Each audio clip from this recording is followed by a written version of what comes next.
अस्सलाम वालेकुम स्टूडेंट्स, मैं हूं आपका टीचर मुजम्मिल हुसैन गुरेजा। और हम स्टार्ट करेंगे एफएससी मैथमेटिक्स सेकंड ईयर का चैप्टर नंबर 7 है, एक्सरसाइज 7.1 है, जिसमें मैंने अपना WhatsApp number, Viber number, email address और यूट्यूब चैनल का शॉर्ट यूआरएल लिख दिया है। अगर आपको प्रॉब्लम हो तो मुझसे कॉन्टैक्ट कर सकते हैं। और जब आप मेरी ये वीडियोस देखें इनको लाइक और शेयर करें, मेरे चैनल को सब्सक्राइब करना मत भूलिएगा।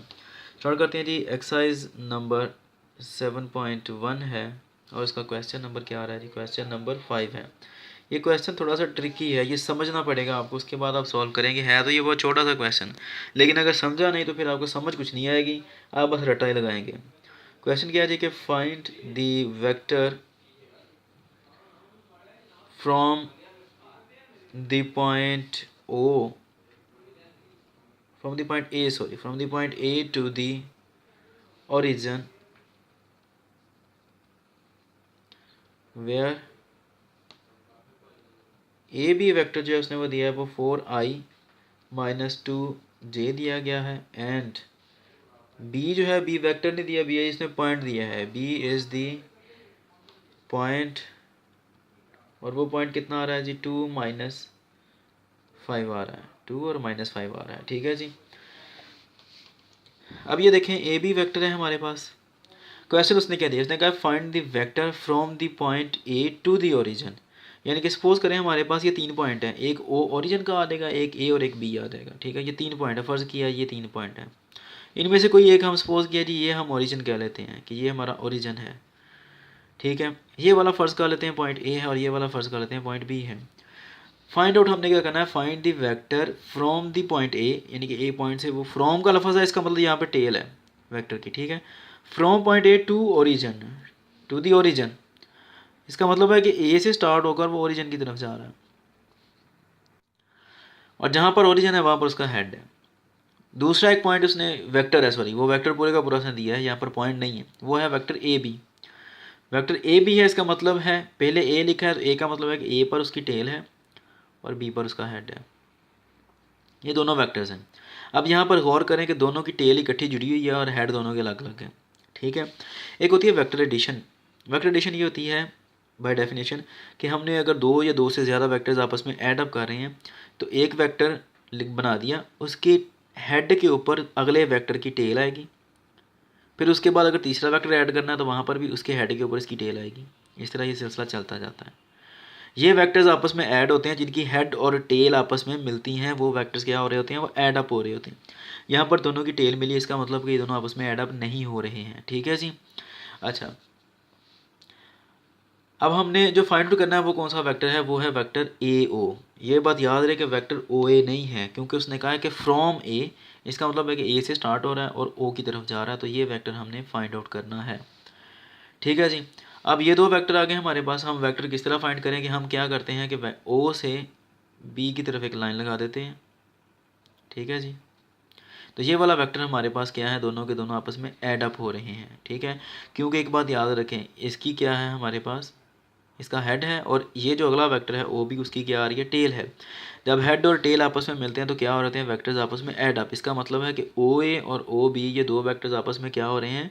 ये दोनों आपस में ऐड अप हो रहे हैं। ठीक है, और टेल से लेकर हेड तक, ठीक है, पहले वेक्टर की टेल से लेकर आखिरी वेक्टर की हेड तक जो वेक्टर जाता है वो क्या कहलाता है?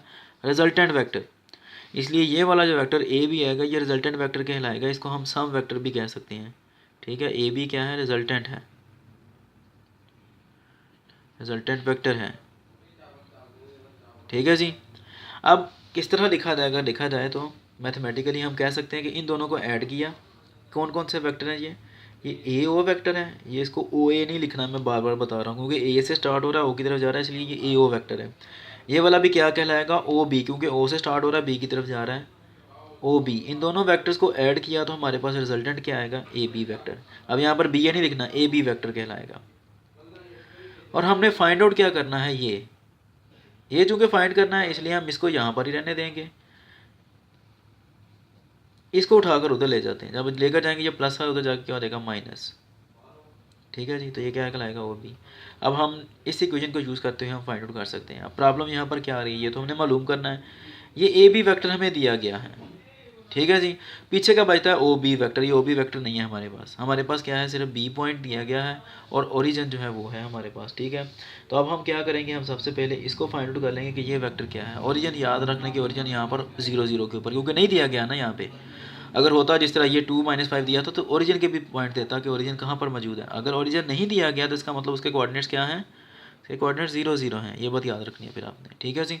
अब ओ बी वैक्टर जो आएगा हमारे पास वो क्या कहलाएगा, क्योंकि ओ तो ओरिजिन पर है 0 है, इसलिए क्या कहलाएगा, ये तो वैसे ही रहेगा, ये तो लिखने की ज़रूरत ही नहीं है। ठीक है, तो हम क्या करेंगे, हम सिर्फ इसी को यूज़ करते हुए वेक्टर बना सकते हैं। अगर आपको इस चीज़ की समझ नहीं आई तो मैं इसको लिख देता हूँ।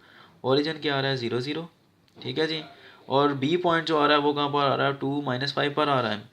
अब चूँकि वेक्टर ओ से स्टार्ट हो रहा है, ओ बी वेक्टर, तो ये वाला x1 y1 कहलाएगा और ये वाला क्या कहलाएगा, x2 y2 कहलाएगा हमारे पास। ठीक है जी। अब जब हम ओ बी वेक्टर लिखेंगे तो वो किस तरह आएगा, final x2 minus initial x1 आई वेक्टर प्लस उसके बाद final y2 minus initial y1। ये देखिएगा वही आएगा जो मैंने आपको पहले बताया था। ओ बी वेक्टर अब क्या आएगा, x2 कितना आ रहा है 2 माइनस x1 कितना आ रहा है 0, तो ये क्या आ जाएगा आई वेक्टर प्लस ये कितना आ रहा है जी -5 और ये कितना आ रहा है 0, तो क्या आएगा जे वेक्टर। तो ओ बी वेक्टर अब हमारे पास क्या आ जाएगा जी, 2i प्लस माइनस -5j। ठीक है जी, मैं वही लिखने लगा था लेकिन मैंने कहा बेहतर है कि आपको बता दूं कि बेसिकली ओ बी वेक्टर आता किस तरह है। अब ये वाली इक्वेशन हम यूज़ करेंगे, now A O is equal to A B vector minus O B vector. तो ये क्या आएगा हमारे पास, ए ओ वैक्टर क्या आएगा जी, ए बी वैक्टर क्या आ रहा है, ये क्वेश्चन के ऊपर शुरू में दिया गया है। ठीक है जी, किधर गया ये वाला, सॉरी। ठीक है जी, इसको बेटर है कि आप यहाँ पर लिख दें, as A B vector is equal to 4i minus 2j, क्योंकि लिखना भी तो होता है ना क्वेश्चन के अंदर भी, तो सोल्यूशन में। तो ए बी वैक्टर क्या आ जाएगा जी, 4i माइनस 2j, फिर उसके बाद क्या आ जाएगा जी ये वाला माइनस, और फिर ओ बी वैक्टर है, ओ बी वैक्टर क्या आ रहा है 2i माइनस 5j। ठीक है जी, तो ए ओ वैक्टर क्या आ जाएगा, इन दोनों को सॉल्व कर लेते हैं, 4i minus 2j minus 2i minus minus plus 5j। Solve कर लें, क्या आ जाएगा जी ए ओ वैक्टर, 4 में से 2 निकालो तो क्या बचा 2i, 5 में से 2 निकाल लें क्योंकि जे को सॉल्व करना है, 5 में से 2 निकालो तो क्या बचता है 3j। ये हमारा वेक्टर है जी। उम्मीद है कि आपको समझ लग गई होगी। क्वेश्चन छोटा सा, इसके अंदर यही जो चीज़ है, ये डायग्राम जो मैंने बनाई है आपको समझाया, यही असल चीज़ है। अगर आपको इसकी समझ नहीं आती तो फिर आपको ये नहीं पता चलेगा कि हमने ए ओ या ओ ए क्यों लिखना है। ये टेक्निकल चीज़ है कि इसको ओ ए नहीं लिख सकते हैं, इसको बी ए नहीं लिख सकते हैं, इसको बी ओ नहीं लिख सकते हैं। जो जिस तरह उसको वैसे लिखना है उसकी टेक्निकल रीज़न मैंने आपको हर चीज़ बता दी है। अच्छा, यहाँ पर एक छोटी सी बात है, वो ये कि अगर मैंने अब ये कहा था कि हमने यहाँ से लेकर यहाँ तक वेक्टर ड्रा करना है, तो ये तो फिर एक किस्म का रट्टा हो जाएगा जी, ओ से बी की तरफ ही लगाना है। तो वेक्टर तो यहाँ से यहाँ पर भी लगाया जा सकता है। ठीक है, कि इसको इस तरफ ले जाएं, फिर ये दोनों वेक्टर ऐड अप हो जाएंगे और ये उसका रिजल्टेंट आ जाएगा, ऐसे भी हो सकता है। अगर आप ऐसे करेंगे तो आंसर फिर भी ठीक आएगा, लेकिन फिर क्या होगा कि ये वेक्टर अब क्या है, ओ बी है। फिर चूँकि इस वेक्टर की आप हेड इस तरफ लगा देंगे तो फिर ये वेक्टर बी ओ हो जाएगा। जब ये वेक्टर बी ओ होगा तो फिर यहाँ पर माइनस और यहाँ पर प्लस आ जाएगा। फिर जब उसको आप सॉल्व करेंगे तो आंसर फिर भी यही आएगा। ठीक है, तो बताने का मकसद सिर्फ ये कि रट्टा नहीं लगाना कि ये वेक्टर यहाँ से यहाँ तरफ की आएगा, यानी कि ओ से ए की तरफ ही आएगा, ये बी से ओ की तरफ भी जा सकता है। ठीक है, लेकिन फिर आपकी कैलकुलेशन में थोड़ा सा फ़र्क आ जाएगा क्योंकि ये वेक्टर चेंज हो जाएगा, ये ओ बी की बजाय बी ओ हो जाएगा। ठीक है, लेकिन उसमें जाने की ज़रूरत नहीं है, इतना ही बहुत है मेरे ख्याल में। वो मैंने किया है, वो भी ठीक आता है। ठीक है, अब शायद नेक्स्ट वीडियो में आपसे मिलता हूँ, तब तक के लिए अपना ख्याल रखिएगा और मुझे दुआ में याद रखें। मेरी वीडियोज़ को लाइक और शेयर करें, मेरे चैनल को सब्सक्राइब करना मत भूलिएगा। अल्लाह हाफ़िज़।